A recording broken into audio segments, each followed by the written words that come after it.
जायहा हा आरो नख्रांखौ दादों आरो जों मानसि जाथिनि सुबनि रोदा जायखौ जोङो ख्रिस्टु जिसु होननानै फोथायगासिनो दङ, खुलुमगासिनो दङ। बे बिफा इसोरखौनो बे समावहाय आङो हाजासे हामबाय आरो हामबाय होनो। आरो बे समावहाय आङो दान्दिसे सम इसोरनि राव बुंनो थाखाय आङो थामथिम जादों। दा बे समावहाय जोङो इसोरनि बायख'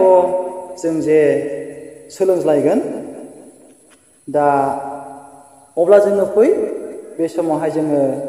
इसोरनि राव जोङो सोलोंलायनि। दा बे समावहाय आङो इसोरनि रावखौहाय बुंनो लागै थामथिम जादों। दा बे बिषयखौनो लानानै आङो दा बुंनो सानदों जे जोङो जिसु ख्रिस्ट'खौ जोङो माब्रै जोङो मोनो आरो जिसु ख्रिस्ट'आल' दे संसारनि बासायगिरि, बेजोंनो जोंबो दिनै जादों। दा बेखौ जों दिनै माब्रै मिथिखो, सोरनि गेजेरजों? दा बिनि बिषय आङो बे समावहाय आङो बुंनो सानबाय। दा जोङो बाइबेलावहाय नायोब्ला 1 ज'हननि 4:10 जोङो बाइबेलावहाय फरायोब्ला दा इसोरनि रावा बुंदों, बेयावनो अननाय दङ, जोङो इसोरखौ अनबाय बे नङा, नाथाय बियो जोंखौ अनबाय आरो गावनि बिसा हौवाखौ जोंनि पापफोरनि नागारजानायनि राहानि थाखाय थिनहरबाय। जोङो दा बिसेसके मोननो हादों जाहैबाय जे जोङो इसोरखौ अनबाय, नाथाय बे नङा होनदों बाइबेला। इसोरा जोंखौ अनग्रोबाय आरो बे इसोरा जोंनि सायाव अननायनि थाखाय जे जोंनि पापफ्रा जे नागार जायो, दा बे पाप नागारजानायनि थाखाय जोंनि गेजेरावहाय गावनि सारिजानाय सासेल' बिसा हौवाखौ जेन' जोंनि गेजेरावहाय थिनहरबाय। थिनहरबाय आरो जोंनि पापफ्रा नागारजानाय बायदि। दा बाइबेलाव बेखौनो बुंदों जे जों इसोरखौहाय अनाखै, हयथ' इसोरा जोंखौहाय अनग्रोबाय। इसोरा अनबाय, जे इसोरा जायखौ अनबाय बिनि सायाव जे इसोरनि महिमाया नुजाबाय, जे इसोरनि अनजानायखौ मोननानै दे इसोरा सोर? जिसु ख्रिस्ट'आ सोर? दा जायफ्रा जिसु ख्रिस्ट'नि स्वयं अनजानायखौ मोनबाय, बिथाङा मिथिबाय जे नंगुबैगौ जिसु ख्रिस्ट'आनो नंगुबैगौ इसोर। बेयो इसोरनि अनजानायखौ मोननायखाय बे जिसु ख्रिस्ट'खौ इसोर होननानै बियो मिथिबाय। बेजों लोगोसे मिथिनायजों लोगोसे बियो इसोरनि अनुग्रहनि गेजेरजोंनो बियो जिसु ख्रिस्ट'खौ नाजावबाय। जिसु ख्रिस्ट'खौ नाजावबाय आरो जिसु ख्रिस्ट'खौ नाजावनायजों लोगोसे बियो पृथिबिनि मानसि मानिजोंनो बियो ख्रिस्टियान होननानै मुंख'जाबाय। दा बेखिनि बिनि बेलायावहाय। दा बिनि गेजेरजों जे आं बुंनो नागिरदों, नोङो जिसु ख्रिस्ट'जों अनजाबाय, जिसु ख्रिस्ट'जों अनजानायखौ मोननानै नों जे सासे ख्रिस्टियान जाबाय, नोङो बाप्तिस्माबो लाबाय। नाथाय इसोरनि बाथ्रानि गेजेरजों आं जे बुंनो सानदों जे नोङो जिसु ख्रिस्ट'जों अनजाबाय आरो नोङो जिसु ख्रिस्ट'खौ सिनायनानै नोङो बिनियाव बाप्तिस्मा लानानै नों जे सासे ख्रिस्टियान सोद्रोमा जे नों जाबाय। दा इसोरनि बाथ्रानि गेजेरजों जोङो रायज्लायोब्ला बे नोंनि ख्रिस्टियान जानायाल' नोंनि जिबननि थाखाय बे जथेस्थ' नङा। दा जे नोंनि ख्रिस्टियान जानाया नोंनि थाखाय जथेस्थ' नङा होननानै इसोरनि बाथ्रानि गेजेरजों जोङो बुजिनो हायो। मानो जोङो बुजिनो हायो होननानै बुङोब्ला, बेजों लोगोसे आरोबाव दिनै इसोरनि बाथ्राया दिनै बुंबावदों। स्वयं जिसु ख्रिस्ट'आनो बे बाथ्राखौ जे बुंदों जाहैबाय। जों बाइबेलनिफ्राय जोङो फरायनानै जोङो नायोब्ला मथिनि 7:13 जे बाथ्राखौ जिसु ख्रिस्ट'आ स्वयं गावनि चेलाफोरनि गेजेरावहाय बे बाथ्राखौ बुंदों, बेबादि लिरनाय दं। जोङो मथिनि 7:13 जों फरायोब्ला, 13 सुद्दखौनो जोङो फरायोब्ला, नोंसोरो गेसेब लांना जोंहा,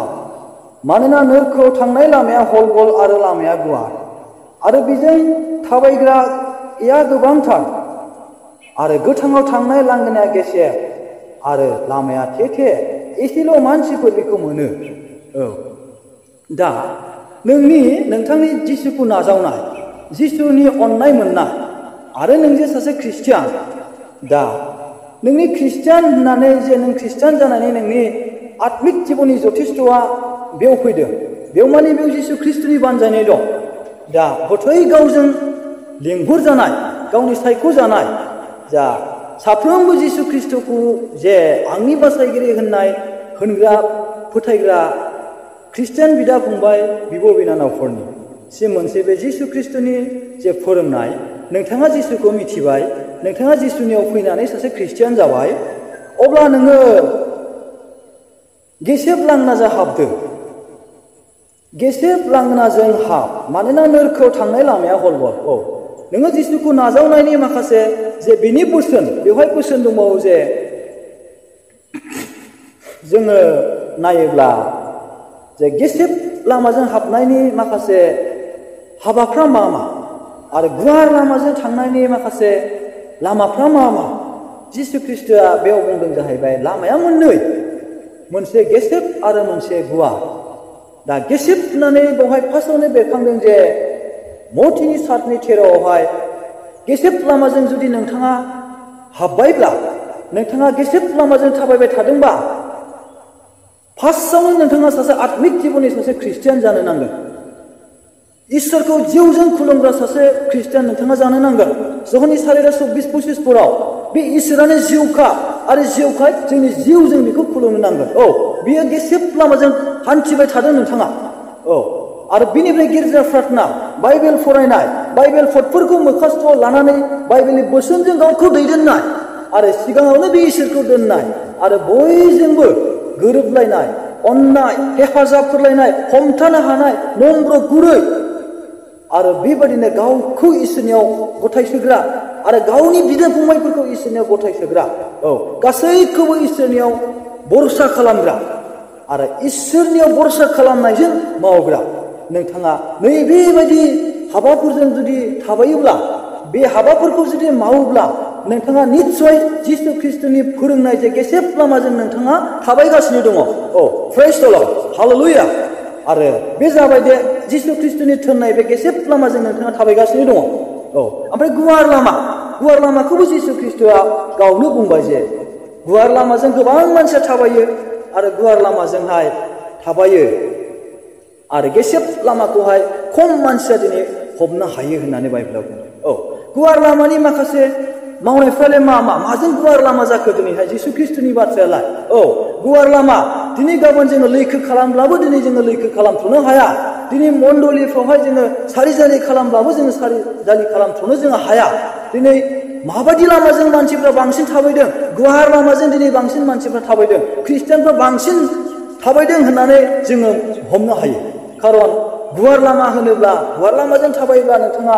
जानाय सोबनाय फेनाय लोंग्लुंनायफोर बाजारुफोर बिसाय हाग्रा खानायफोर बिबिसारफोर दुगाफोर नांलायग्राफोर आरो बायदि बायदि आरो गथै नित्सा मानिखौनो दिनैहाय दांनायफोर मोनामसुनायफोर हजम खालामनायफोर आरो दिनैहाय बेबायदिनो एकदम मोजांखौ हामजायै थिफुदला दुगा फालक पास्टरफोरजों दिनै नांलाय खेबबायग्रा बानजाय जायैफोर बेफोर गासैबो आखुफ्रा दिनै गुवार लामाजों थांबाय थादों आरो बेबायदि हाबाफोरखौ गोबां जोंनि खृष्टियानफ्रा मावो आरो बेफोरनि खुनु जेबो दिनै देहेन खालामाखै नाथायब्ला दिनै बाइबेला बुंदों आरो जोंबो दिनै गाबोन सारिजारि खालामनानै जोङो नायदों गथै मानसिफ्रानो दिनैहाय गुवार लामाजों थांनो हमदों बेखौनो बुंदों गुवार लामाजों हाबनायनि बिसय आरो बेबायदि थांग्राफ्रा गोबांखाय बिनि लामाया गुवार हल गल नोंथाङा गावनो सारिजारि खालामदो नोंथाङा दिनै बाप्तिस्मा लाबाय गालातिया 3:27 बुंदों नोंथाङा बाप्तिस्मा लाबानो नोंथांनि थाखाय बे जथेस्थ नङा नाथाय नोंथाङा दिनैहाय जिसु ख्रिस्टनि मोनसे चेम्बार मोनसे नाम नोंथाङा बुजाबाय खारन नोङो जिसु ख्रिस्टनि खसाबाखौनो नोंथाङा गानबाय बे नाथाय नोंनि जथेस्थ नङा बियो नोंनि हायाव नोंनि माथ्र बे नोंनि सोरगोलाव थांनायनि बे लामाया नोंना क्लियार जाबाय होथेनानै दोनदोंमोन बिनि थाखाय खेवजाबाय नों हाबनो हासिगोन नै बेफोरबायदिल' बुंनाय जादों होननानै जों हमनो हायो नाथायब्ला नोंनि खृष्टियान जानाया नोङो धोरोमिया नोङो जिउ खांनो नांगोन जिसुनि सैथो बाथ्राखौ नोङो मिथिथारनांगोन आरो नोङो नोंनि इच्छा बायदि नोङो थांनो हानाय नङा नोङो ख्रिस्ट'नि इस्सा बायदिसो नों थांनो नांगोन दा बेखिनि अब्लासो नोंनि ख्रिस्टान जानाया नोंनि जिबननि थाखाय जथेस्थ' जागोन नोंनि जिबननि थाखाय बे साक्सेसफुल जागोन मोदोमनि थाखाय नङा जिबननि थाखाय बे साक्सेसफुल जागोन जिबननि थाखाय साक्सेसफुल जानाया बेनो नोङो दिनै सोरगोआवहाय जिसु ख्रिस्ट'जों जिसु बायदि नोङो थाहैफानो मोनगोन गोजोननाय नोङो मोनगोन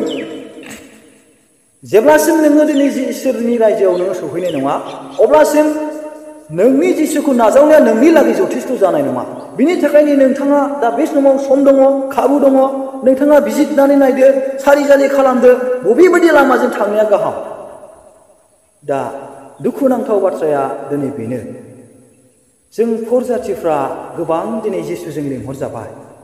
जोङो बाइबेलाव फरायोब्ला जहननि 6:65 जे लिरनाय दं जन चैप्टार 6 verse 65 जों नायोब्ला जों बे बाथ्राखौ नोंथांमोनहा देहेन खालाम बे साधारन बाथ्रा नङा जहननि 2 जे 65 सारियाव जे बाथ्राखौ लिरनाय दं जिसु ख्रिस्ट'नियाव सोरबाया गावनो गोसो जानानै दिनै फैनो हानाय नङा जिसु ख्रिस्ट'आ नोंथांनि बासायगिरि नोंथाङा बेखौ साधारनै दिनै सिनायनाय नङा साधारन बिसय मोनबा दिनै बयबो जिसु ख्रिस्ट'नियाव फैनो हागौमोन मानो फैनो हायाखै जोंनि गुसुं खाथिफ्रावनो जोंनि खोमसिनि बिदा फंबायफोर दङ गिर्जा गुदियावनो दिनै ख्रिस्ट'नि नङै दिनै बिसाफोर दङ मानो बिसोरलाय फैनो हायाखै इसोरजों लिंहर जानो नांगोन इसोरजों दिनै सायख' जानो नांगोन इसोरनियाव लाबो जानो नांगोन अब्लासोथ' ना फैनो हागोन नाथायबा जोङो बे समाव जे जोंनि जिबनाव जोंनि न'खराव जोंनि सायाव ओरैबायदि दिनै इसोरनि गेदेरथार अननाय दं जाय इसोरनि अननायखौ जाहाथ थाहा दिनै मोनलाबाया मानसिफ्रा दाम गोसाबाबो दाम गैयैबाबो साधारनै मोननाय नङा दा जोंहा भाग्य दं जायफ्रा जिसु ख्रिस्ट'आव लाबोजाबाय जिसु ख्रिस्ट'खौ जिसु होननानै फोथायनो हानाय गोहोआ दिनै होबोजाबाय दोनजाबाय बिराद भाग्यवान इसोरखौ रोजा रोजा हामबायगोन रोजा रोजा धन्यबाद हो बिनिखायनो जोङो दिनै इसोरजों लेंहर जानायखाय जोङो जिसु ख्रिस्ट'खौ नाजावबाय बे जिसु ख्रिस्ट'खौ नाजावनायनि मानिया जोबोद जोङो बिनि बेलायावहाय गोबां बाथ्राफोर दङ जोङो साधारनै जोङो ख्रिस्टियान जानो हाया आरो जोंनि ख्रिस्टियान जानाय जोंनि इसोरनियावहाय लाबोजानायानो मोनसे गिदिर इसोरनि मोनसे आसा जायखौ जोङो जे नोंथाङा मानसि जादों आरो नोंथांनावहाय थैनो रोङै जिबन दङ जाय जिबनखौ बे जिसु ख्रिस्ट'आनो होआमोन नोंनो आरो नोंखौ गोथां खालामबाय आरो बे जिसु ख्रिस्ट'आ गावनि गोथां जिबनखौ होनायखौ गाव मोनफिननो थाखाय नोंथांखौ गावनियाव लाबोयो आरो गावखौ सिनायहोयो नोंथांनि थाखाय दा बे जिबनखौ नोंथांनिफ्राय मोनफिननो थाखाय नोंथांखौ गावनियाव फैनो होयो दा बे साधारन नङा आरो नोंथांनि जिबनखौ दिनै गोथां इसोरा मोनफिनथारनांगोन मोनफिनाबा मोनसे दुखुनि बिसय जाय दुखुआ अरायनि थाखाय जोबनो गैयिफोराव दोनजाबाय नोंथाङा सिन्था खालामदो जोंनि ख्रिस्ट'नायाव फैनाया बेसेबां जे इसोरनि गिदिर अननाय जोङो इसोरनि अननायखौ जोङो सुख'ब्लाबो जोङो सुख'नो हाया जोङो माथ्र इसोरनि होफिनगोना बेनो जोङो धोरोमिया जोङो इसोरनियाव जा इसोरजों जोंनि धोरोम फोथायनाय इसोरखौ खुलुमनाय बाइबेल भटफोर फरायनाय आरो लागारबो दिनैहाय गाज्रिनिफ्राय गावखौ थख खालामनानै धोरोमिया जों गावखौ दैदेननाय नोंथाङा बेबायदि मावोब्ला नोंथाङा इसोरजों अनजानायखौ मोनगोन बेबायदि मावोब्ला नोंथाङा इसोरनि लेंहर जानाया इसोरनि नोंखौ लिंहरनाया बेनो नोंनि लागै इसोरा बेवनो जथेस्थ' नाथाय गोबां दुखुनि बाथ्रा जोङो दा बबे फिरियाव जोङो दिनै गोग्लैखो नोंथांमोनहा गावसोरनि सिन्था खालाम हाबा जायफ्रा दिनै बिनियाव लेंहर जाबाय आरो दिनै बिनि सैथोथाखौ मिथियै जानानै बियो गावनि गोसो बायदि मावलांबाय हाबा नाथाय बेबायदिफोराव जोंहा बेसेबां दिनै माबायदि दुखु जोङो समस्यायाव जोङो गोग्लैखो नाथायब्ला जों दा गोथाङै दङ बे समावनो दिनै जोङो मोनदांदो जहननि 3:18 जे बाथ्राखौहाय जोङो बाइबेलाव फरायबा मोननो हायो जोङो बे बिसा हौवानि सारिजानाय सासेल' बे बासायगिरिखौ सिनायनानै जायहा बेनियावहाय थायाखै बेखौ मानियानो जोंहा दिनै ओरैबायदि जोंहा अपराध जोंहा पाप जाबाय मानियानो दा बाइबेलावहाय बेबायदि बुंदों मार्कुसनि 16:16 बुंदों नोङो जिसु ख्रिस्ट'खौ जिसु होननानै नोङो सिनायखाबाय नोङो बिनियाव फैखाबाय नाथाय नोङो बेखौ फोथायाखै फोथायैयानो नोंहा दिनै दाय गोनां जाबाय मानो नों फोथायाखै नोंखौ फोथायनो थाखाय सोना जिसु ख्रीष्टआ गावनियाव नोंखौ लाबोनानै आं नोंनि बासायगिरि होननानै नोंनो सिनायहोबाय नाथायब्लालाय नोंलाय मानो फोथायाखै अनज्लायग्रा ख्रिस्टियान बिदा फंबायफोर जोङो जोंनि अङाजों जों थांनो हाया गोबां बाइबेलफ्राव लिरनाय दं जबनि 36नि जोङो 19 नायोब्ला जोंनि धन सम्पति थाखा फैसा दिनै जोंनि गेदेर रोंनाय सोलोंनायफ्राबो दिनै इसोरनि देखायाव बे मुंखौ उदायनाय नङा जेब्ला जोङो सानसे इसोरनि सिगाङाव जोङो उदायै मावनायनि थाखाय जोङो गसंनो नांगोन अब्ला जोङो गिथावथाव जाय गिथावथावा बिनिफ्राय जोङो कुनु दिन इसोरजों समाधान खालामजानाय बिनिफ्राय सख'जानायखौ जोङो दिनै मोननाय नङा अनज्लायग्रा ख्रिस्टियान बिदा फंबायफोर बोथोरा जोबोद गाज्रि आरो इसोरा जे बाथ्राफोरखौ बुंबोबाय बे थारैनो दिनै जाबोगासिनो दङ मोनसेखौल' जायाखै होननानै जोङो बाइबेलाव सारि खालामोब्ला जों मोननो हायो आरो बेखौ आं बुङोब्ला भुल जानाय नङा होननानै आं सानो जों गासैखौबो गोबांखौनो जोङो बाइबेलनि गेजेरजों जाबोनाय घटनाफोरखौ जोङो नुबाय नाथाय आंनि मोनदांनायाव जे जिसु ख्रीष्टआ आङो खननैनि थाखाय नोंसोरखौ लांफिननो आङो फैफिनगोन जे जहनि 14नि 18आवहाय जे बाथ्राखौ बुंदों आङो सासेखौबो दिनै मावरियाफोर बायदि गालांनाय नङा निस्सय आङो आंनि रायजोआव लांनो थाखाय आङो फैफिनथारगोन नाथाय बे हाबाखौल' जिसु ख्रीष्टआ दिनै मावाखै होननानै आङो मोनदांनानै आङो सानो नाथाय बेखौबो दिनै बाइबेलाव दिन थारिखफोर दङमोनब्ला बेखौबो बुंनो हागौमोन इसोरनि फोरोंग्राफ्रा नाथाय दिन थारिख समफोर गैया बिनि थाखाय इसोरनि राव बुंग्राफ्रा बेखौ बुंनो हाया नाथाय बियो फैगोन माबायदि जागोन बिनि फैनाया अब्ला नोंथांनि थाखाय बियो फैनाया गाहाम जागोन ना नोंथांनि थाखाय बियो फैयैया गाहाम जागोन अब्ला नोंथाङा गावनो सिन्था खालामदो आरो बे फैयोब्ला दिनै माबायदि जामारगोन अनलायग्रा ख्रिस्टियान बिदा फंबायफोर जोङो जिसु ख्रीष्टनि फैनायखौहाय साननायनि सिगां थांनाय आरो थैनाया नोंनि जिबनाव दोनजाबाय बे जोंनि लागै देरसिन साननायजों जों इसोरनि सिगाङाव धोरोमिया जिउ खांनो जोंहा गोनांथार जबनि 4नि 1 खृष्टआव बाइबेला बुंदों मानसिनिफ्राय प्राणा लांजाब्लानो थैयो आरो गियान मोनालाबा थैयो जिसु ख्रीष्ट फैनाया बेखौ जों आं बुंनो थाङा नाथाय जोंनि जिबनाव थैनायादि दोनजाबाय नोङो माबायदि अबस्थायै थैगोन जोङो नुयो दिनै गोबां मानसिया गोबां रोखोम जाथायफोरनि गेजेरजों थैयो बेमार आजारजों थैयो बिसिनाफ्राव उन्दुसरनानै थैयो गोबां दिनै एक्सिडेन्टफोरजों थैयो थैनाया दोनजाखाबाय धोरोमियाबाबो थैगोन नाथाय नोङो ख्रीष्टनियाव माबायदि जिउ खांनानै नोङो थैगोन बाइबेला बुंदों जाकबनि 4नि 14 गाबोन नोंनि प्राणा मा जागोन नों मिथियैखायनो दिनै गाबोन थैब्लाबो समफोर थैब्लाबो दिनै थैब्लाबो आं जिसु ख्रीष्टनि रायजोखौ आं मोनथारनांगोन आङो जिसुजों सोरगोआव थांथारनांगोन होननानै नोङो बे नोंनि मोदोमा थैगोन बेखौ नोङो दोनखानानै आङो थैखागोन जे गितमालानि एखानो बैनि जे दसावहाय जे बुंनाय दङ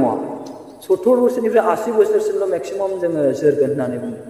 गोबाङा जोरोबो आरो गोबाङा जोरनायबो नङा जोराबालाय बे आदास बैसोआवनो बे थैनो गोनां जाबाय नोंथाङा माबायदि थैगोन बेखौ जोङो सिन्था खालाम ख्रिस्टियानफोर बे साधारन बिसय नङा 2 जहनि 9 बाइबेलाव लिरनाय दङ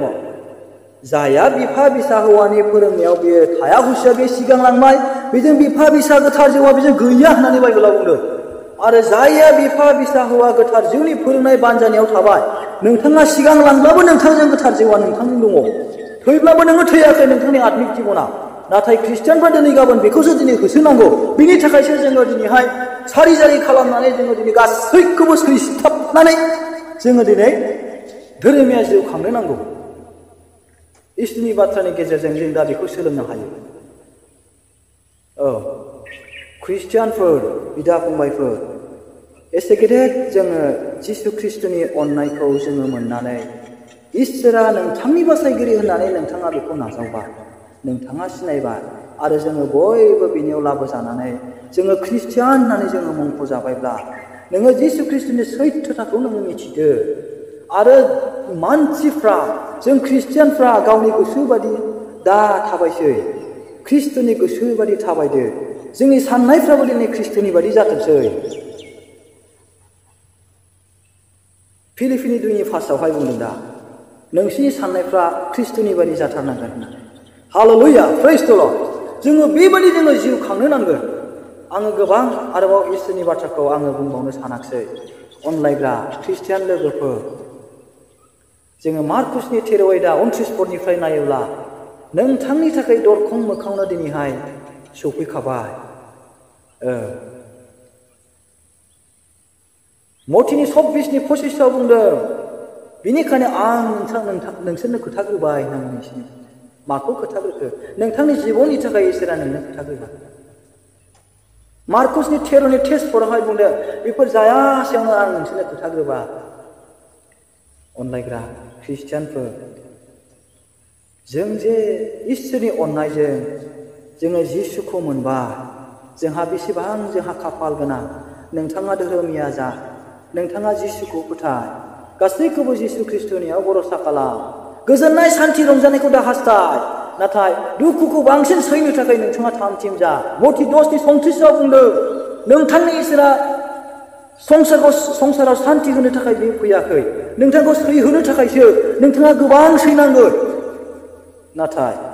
जेब्ला सैसोनायनि गेजेरजों नोंथाङा धोरोमिया जिउ खांनानै इसोरनि रायजोआव सफैगोन अब्ला नोंथांनि दुखु दाहाया जोबजोबगोन आरो नोङो सैनांनायनि अनगायै नोंहा गोजोननाय सान्थि रंजानाय नोंथाङा मोनगोन आं खावलायो जोंनि इस्सा बायदि जोङो दा थाबायसै जोङो इसोरनि इस्साखौ मिथिस' होनानै इफिसास 5:17 लिरनाय दङ फोरबुनि इस्साया मा होननानै मिथिस' बिनि इस्सायानो बेनो गावबायदि महिमा गोनां खालामनो थाखाय बियो जोंखौहाय बानजायबाय फोरोंबाय गोबां बार दिनै धोरोमिया जानो थाखाय जोंखौ गले गले थिनबाय बिनिखायनो मा जोङो इसेबां जोङो गले गले बानजाय जानानै जोङो पाप खालामबावोब्ला मा जोंहा दिनै पापनि आरोबाव जोङो गुलि दंबावो नामा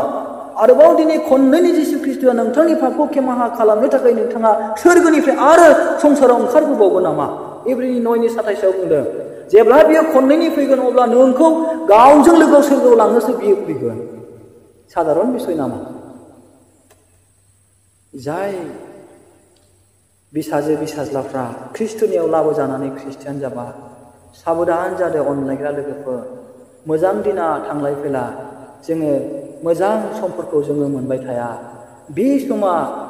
सनानि मोनसे सम जे समखौ दिनै गोबाङा दिनै मोननो हायाखै सनानि समखाय जोङो जिसु ख्रिस्ट'खौ आलो गोजोनै जों खुलुमनो मोनदों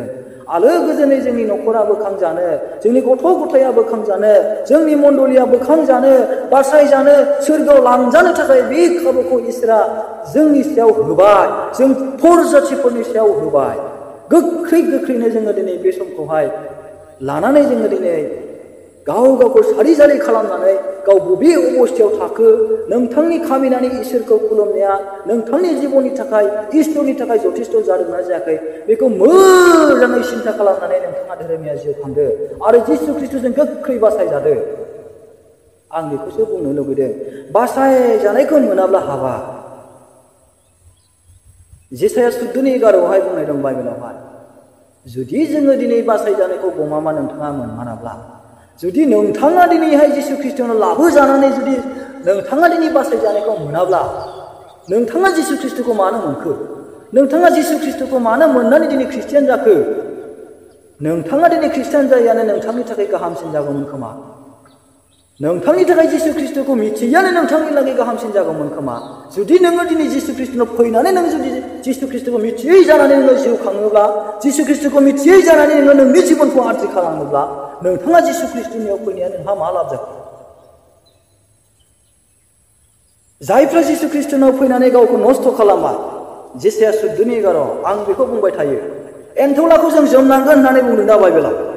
एन्थौलाखौ जोमनांगोन एन्थौलानि सायाव नोङो उन्दुनांगोन अब्ला नोङो माबायदि अबस्थायाव नों थानो नांगोन नों मोजां अबस्थायाव थाथारनो मोनगोन ना जोङो सिन्था खालामदो अनलायग्रा ख्रिस्टिय लोगोफोर जेखौ इसोरा बुंबाय बेखौ मावगोनबो जों बेखौ फोथायनो नांगोन आरो बिनिफ्राय जोङो गावखौ बासायदो आरो इसोरखौ अनजादो जोंनि मोदोमफ्रा गाबोन दं दिनै गैया बेनिखायनो जबनि बिजाबावहाय बाइबेलाव बुंदों जबनि 34:20 जों फरायलाङोब्ला सासे मानसिया हराव थाबनो थैनोबो हागौ इसोरा मानसिफोरखौ सिथारो बोलोग्रा मानसिफोरखौबो बोलो नाङा जासे बियो सिथारो इसोरा सिथारो बिनिखायनो जोङो थैयो आरो थैनाय थांनाया बे इसोरनि आखायावखा थैयोब्लानो जोङो इसोरनिफ्रायनो जोङो थैनो गोनां जायो साबधान जागोनलायग्रा ख्रिस्टियान लोगोफोर आं बेखिनि इसोरनि रावखौहाय बुंनानै दोनबा जोङो बयबो बासायजानायखौ होसोदो हामबायसै जिसु ख्रिस्टनि दया गोथार जिउनि लोगो जानाया नोंसोर बयजोंबो लोगोआव थाथों जिसु ख्रिस्टनि मुङै प्राइज द लर्ड